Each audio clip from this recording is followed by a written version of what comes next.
Fala, galerinha do primeiro ano, beleza? Quase chegando à reta final ali do nosso bimestre, hein? Quem diria? Foi submestre desse jeito. Mas vamos lá, o que a gente pode fazer é trabalhar, o que a gente pode fazer é se cuidar.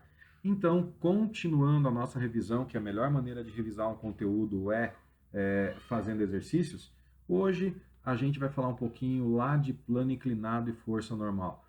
Isso aí está lá no teu caderno de atividades, então pega teu caderno de atividades, abre lá na página 6 e vamos resolver alguns exercícios juntos ali para ver como é que fica, como que é esse negócio, beleza? Hoje tem bastante ruído de fundo, hoje eu estou num fervo aqui, mas não dá, não tenho como esperar para gravar no outro horário. Então, vamos lá, vamos nessa. Primeira coisa que eu quero comentar com vocês é o exercício 9 da página 6. Ele fala assim: um objeto tem massa de 30 kg e encontra-se sobre uma superfície inclinada de 60 graus em relação à horizontal. Gente, normalmente o ângulo dado é em relação à horizontal, é em relação ao chão, tá? Então, 60 graus em relação ao chão. Determine a componente da força peso paralela à superfície, paralela à rampa, beleza? Considere seno de 60 igual a 0,8 e aqui ele já deu para nós uma dica absurda, porque ele só falou o valor do seno, então ele foi muito chapa, foi muito gente boa. Bom, aqui a pior coisa que pode acontecer num problema de plano inclinado desse conteúdo, que ele não dá um desenho, não dá um esqueminha. Então, quando você tiver um problema que envolve esse conteúdo, que tiver só texto, teu primeiro passo vai ser um esqueminha. Então, vamos lá. Tenho aqui o plano inclinado, tenho ali o corpo, tá? Ele falou para mim, sempre um plano inclinado vai formar 90 graus ali com a parte da vertical, só coloquei para constar, eu nem vou usar isso aí. O que me interessa é isso, o ângulo entre a rampa e o solo, que ele falou que é 60 graus. Ele tem que me dar esse ângulo, tá? Se ele não me der esse ângulo, a gente não tem como resolver. Então, tá ali o esqueminha com o ângulo na ponta. Bom, se o corpo está na rampa, ele continua tendo o peso dele. O peso forma 90 graus com o chão, não com a rampa. 90 graus com o chão, então perpendicular ao solo, está ali o peso. Tem aquela força que a gente já comentou, que é a força que a superfície faz no corpo, a força normal, que forma 90 graus com a superfície, que forma 90 graus com a rampa. Então, veja, a força peso forma 90 graus com o chão e a força normal forma 90 com a rampa, beleza?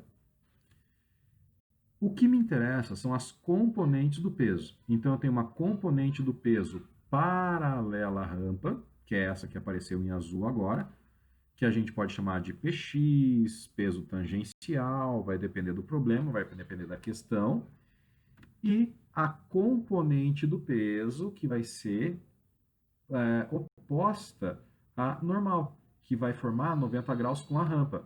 Essa componente eu posso chamar de PY, peso normal, vai depender do problema, vai depender da questão. O que é importante demais a gente prestar atenção, o que é importante demais a gente lembrar? O ângulo entre a rampa e o solo, lá na ponta 60, ele é sempre o mesmo que aparece entre PY e peso, tá? Então, o ângulo da rampa é o mesmo entre PY e peso. Guarda isso daí. Por causa disso, o que eu posso dizer? O PX, que é a força que ele pediu, paralela à rampa, ela é igual, ela vem do peso sem o ângulo. Mas por que sem o ângulo? Porque o ângulo está entre P e PY. Então, o PX está sem o ângulo. Ele quer o PX, a força paralela à rampa, vai ser peso sem o ângulo. Então, peso seno de 60.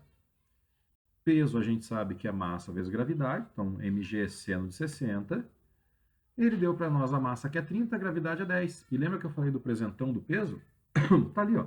O peso do cara, o peso não, o seno, é o seno que eu vou usar. Nem deu o cosseno para dificultar, então 0,8. Faz a continha, você vai achar então que o PX, a componente que ele pediu, vale 240 newtons, beleza? Sem estresse, cara, plano inclinado, não tem segredo, é só você lembrar onde está o ângulo, quais são as componentes, que o troço vai que vai. O exercício 10 da página 6, ele fala que a gente abandona uma pequena esfera na superfície de um plano inclinado 30 graus, em relação à horizontal. Então, agora o ângulo com o chão é 30 graus. Considerando que não tem atrito, então não tem atrito por enquanto, qual é a aceleração paralela ao plano da esfera. Então, aceleração da esfera. Como que ela desce? Ah, Afonso, mas é a aceleração da gravidade, vale 10. Não, por isso que eu falo para vocês. Monta um esqueminha para não dar essa confusão. Eu não quero a aceleração da gravidade. Você não precisa fazer conta nenhuma. Eu quero a aceleração da esfera descendo a rampa. Então, primeiro passo, vamos montar o esquema. Ali eu já montei para vocês, mostrando a rampa, aonde estão os ângulos, e ali, ó, veja, agora eu decompus a gravidade, mas é a mesma coisa, tá? Então, tá a gravidade vertical e para baixo, ali, componente dela no eixo X, paralela à rampa, e a componente dela no eixo Y. Então, eu quero saber aquilo ali, ó, a gravidade no eixo X, a gravidade paralela à rampa, não é o 10, tá? Então, vamos lá.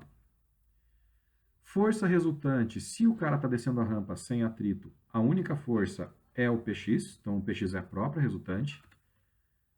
Pela segunda lei de Newton, eu sei que força resultante é massa vezes aceleração, ou a aceleração que eu quero é essa, massa vezes aceleração.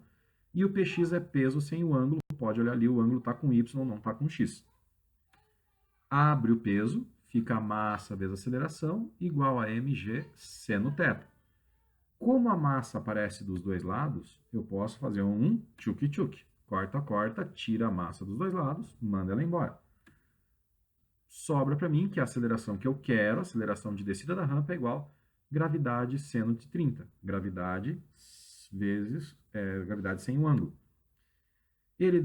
A gente sabe que gravidade é 10, o seno de 30 é meio, então a aceleração desse cara vai ser 5 metros por segundo. Simples assim, tá bom? Ah, Afonso, eu estava vendo na apostila, eu posso direto usar a forma da aceleração igual a g seno do ângulo? Pode. Eu só quis deduzir aqui para vocês terem da onde, né, verificar, se precisar de mais uma referência e tal, tá bom? Então, é isso aí.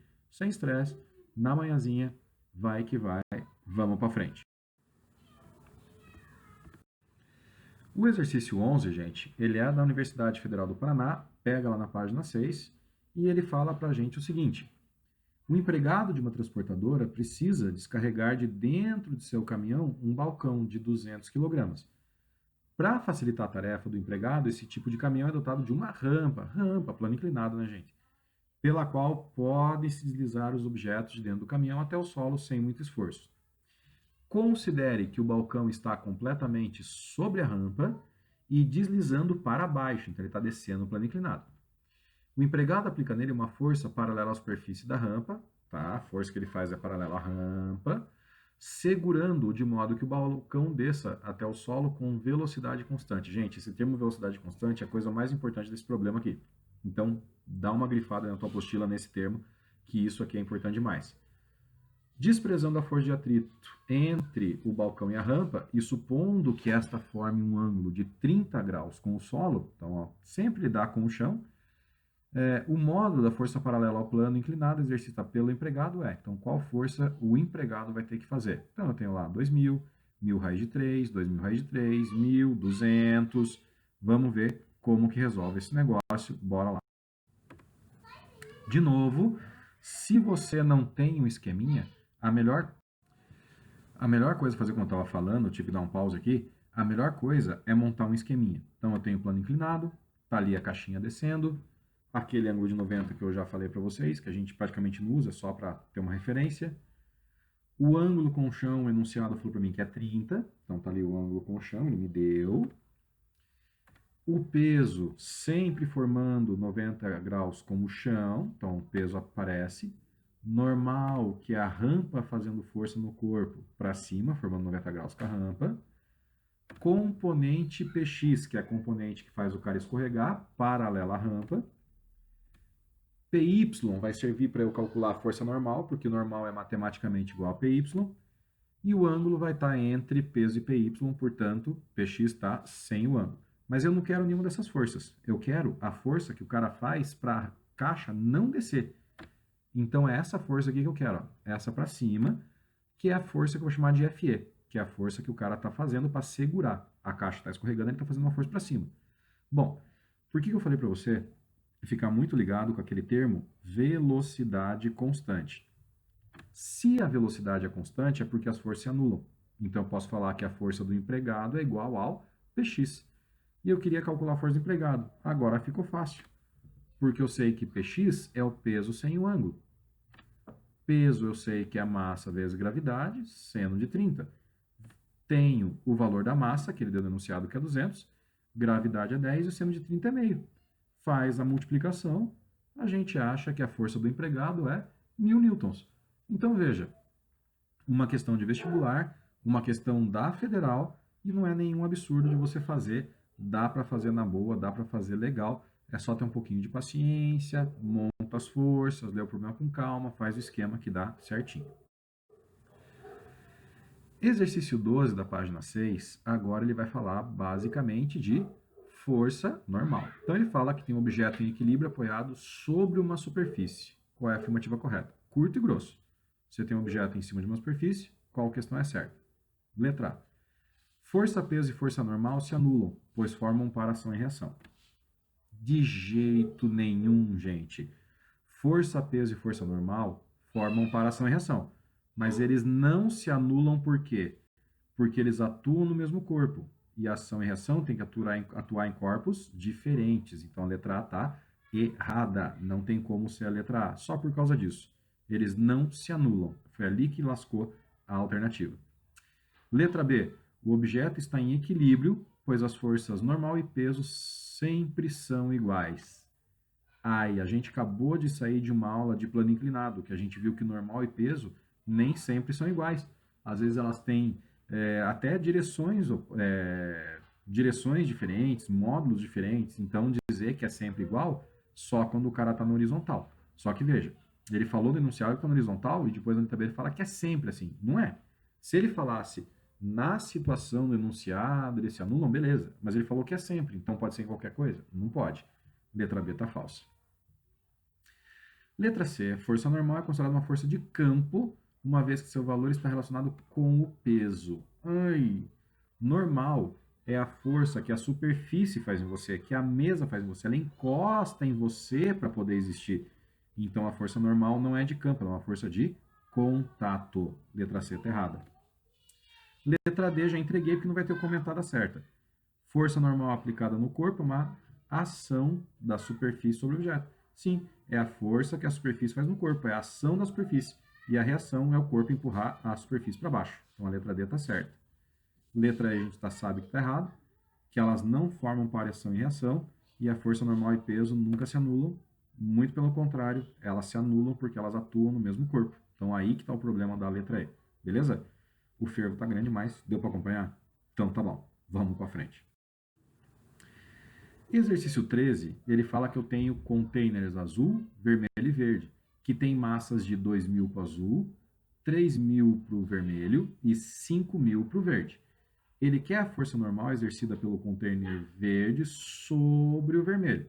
E aqui nas alternativas, eu usei aquela maneira de calcular, pôr o expoente com o circunflexo, tá? Então, é 2 vezes 10 elevado à quarta, 3 vezes 10 elevado à quarta, 4 vezes 10 elevado à quarta. Vocês já estão habituados com isso, isso aí não é um problema. Eu quero saber a força que o container verde faz sobre o vermelho. Então, vamos lá. Primeira coisa, vamos fazer os três separadinhos, vamos ver o que acontece. Peso do primeiro, do azul, tá? Para baixo. Normal para frente, para cima, tá? Estão se anulando, atuam todos no azul. Sobre o vermelho, peso do vermelho para baixo. Agora vou ter que pausar um pouquinho. Bom, já dei uma juntada todo mundo, dá para voltar. Então, normal do chão no vermelho, do verde no vermelho para cima, tá? E normal do azul, tá? Normal do azul, porque o azul está empurrando ele para baixo. Então, eu tenho essas três forças agindo sobre o vermelho. E, finalmente, vamos para o verde. Então, eu vou ter ali ó, uma normal 3, que é o chão fazendo força no verde, tá? Para não ficar a V, para não confundir com o vermelho, eu chamei de normal 3, tá? Mas é o chão empurrando do verde para cima. Vou ter o peso do verde para baixo, chamei de P3, para não ficar PV, para não confundir com o outro. Agora os cachorros quiseram ver ferver. Hoje não tá fácil. E eu vou ter a normal do verde, porque se o peso do verde está para cima, a normal dele está para baixo, tá? Então, perdão, ao contrário. Se eu tenho o peso dele para baixo, a normal dele para baixo. Só que essa normal é o verde empurrando ele, tá? Então, é a terceira força que age no verdinho ali, esses três, tá? Ele quer que eu ache, primeiro, vamos achar no container azul, onde atua só normal e peso. Se eu só tenho essas duas, elas são iguais e se anulam. Essa normal do azul, eu calculo facinho pelo peso do azul, mg 2000 vezes 10, 2 vezes 10 a quarta. No container azul eu fechei. Ah, mas por que você achou o azul? Pelo seguinte, agora eu vou precisar das forças no vermelho. No container vermelho, o que eu tenho? Eu tenho a normal, né, do vermelho para cima, e o peso mais a normal do azul para baixo. Então, eu tenho o normal do vermelho para cima e o peso mais a normal do azul para baixo, tá? Para poder anular com a outra normal. Então, normal do vermelho, que é o que eu quero, tá? O verde fazendo força do vermelho, vai ser a normal do azul mais o peso do vermelho, que são aquelas duas para baixo. Normal dele vale 2 vezes 10 a quarta. Peso do vermelho é a massa dele, que é 3.000 vezes 10, que vai dar 30.000 ou 3 vezes 10 a quarta. 2 vezes 10 a quarta mais 3 vezes 10 a quarta dá 5 vezes 10 a quarta newtons. E aí a gente matou, e aí a gente resolveu. Nem precisei do último, viu? Não é tão ruim. No exercício 14, ele fala que tem um objeto de massa 20 kg que se encontra apoiado numa superfície inclinada a 60 graus com a horizontal. Ele quer saber a força normal exercida pela superfície sobre o objeto. Gravidade vale 10. De novo, pior coisa que pode acontecer é o cara não me dar o problema, não me dar o esquema do problema. Então a gente vai ter que começar por aí, fazendo esqueminha, montando o probleminha, para ver como que vai resolver. Então, vamos lá, sem perder tempo, bora. Tá aqui o esquema. De novo aquele 90 que eu não uso, agora o ângulo com o chão é 60. Peso para baixo, normal, pegou, normal para cima, px, py e o ângulo entre os dois, tá? Então a decomposição é a mesma. Ele quer que eu calcule normal, só que normal não tem fórmula para isso. Então eu sempre calculo normal por quem? Pela força oposta, que é o py. Quem que é o py? Peso com o ângulo, peso cosseno de 60. Então normal é igual, peso é a massa do cara que é 20, gravidade que é 10, cosseno de 60. 20 vezes 10, 200. Cosseno de 60 é meio. 200 vezes meio me dá 100 newtons. E aí está resolvido o problema. Sempre que ele pedir para ser normal, você calcula pelo PY. Não existe força para normal. Você sempre calcula ela pelo PY, beleza? Sempre. Não tem segredo. E agora é com vocês, gurizada. Bom trabalho. Valeu a atenção. Dá uma estudadinha. Qualquer coisa, a gente tira dúvidas lá pelo e-mail. A gente vai conversando, vai falando ali na assistência. Estamos aqui para isso, estamos trabalhando por vocês, então faz a parte de vocês para dar boa. Valeu? Beijo para vocês, se cuidem. Tchau.